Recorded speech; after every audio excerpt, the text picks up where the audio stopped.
वृंदावन के एक मंदिर में मीराबाई ईश्वर को भोग लगाने के लिए रसोई पकाती थी।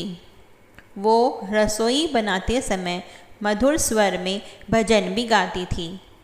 एक दिन मंदिर के प्रधान पुरोहित ने देखा कि मीरा अपने वस्त्रों को बिना बदले और बिना स्नान किए ही रसोई बना रही है। उन्होंने बिना नहाए धोए भोग की रसोई बनाने के लिए मीरा को डांट लगा दी। पुरोहित ने उनसे कहा कि ईश्वर यह अन्न कभी भी ग्रहण नहीं करेंगे।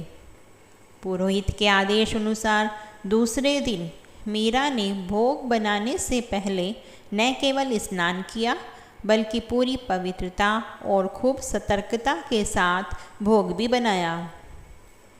शास्त्रीय विधि का पालन करने में कहीं कोई भूल न हो जाए, इस बात से भी वे काफ़ी डरी रही।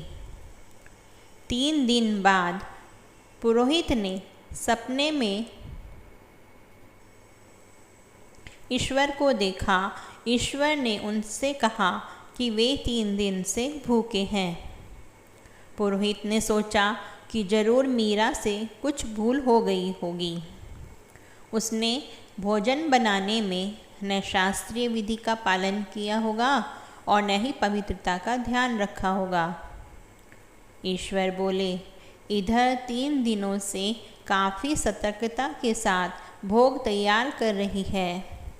वह भोजन तैयार करते समय हमेशा यही सोचती रहती है कि उससे कुछ कहीं अशुद्धि या गलती न हो जाए। इस फेर में मैं उसका प्रेम तथा मधुर भाव महसूस नहीं कर पा रहा हूँ, इसलिए यह भोग मुझे रुचिकर नहीं लग रहा है। ईश्वर की यह बात सुनकर अगले दिन पुरोहित ने मीरा से न केवल क्षमा याचना की बल्कि पहले की तरह प्रेमपूर्ण भाव से भोग तैयार करने के लिए अनुरोध भी किया। सच तो यह है कि जब भगवान की आराधना अंतर्मन से की जाती है तब अन्य किसी विधि विधान की आवश्यकता ही नहीं रह जाती है। अभिमान त्याग कर और बिना फल की चिंता किए हुए ईश्वर की पूजा जरूर करनी चाहिए।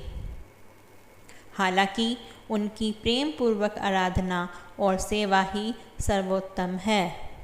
इसलिए बिना मंत्रों के उच्चारण और फूल चढ़ाए हुए भी यदि आप मन से 2 मिनट के लिए भी ईश्वर को याद कर लेते हैं तो यही सच्ची पूजा होती है। जय हो। राधे राधे।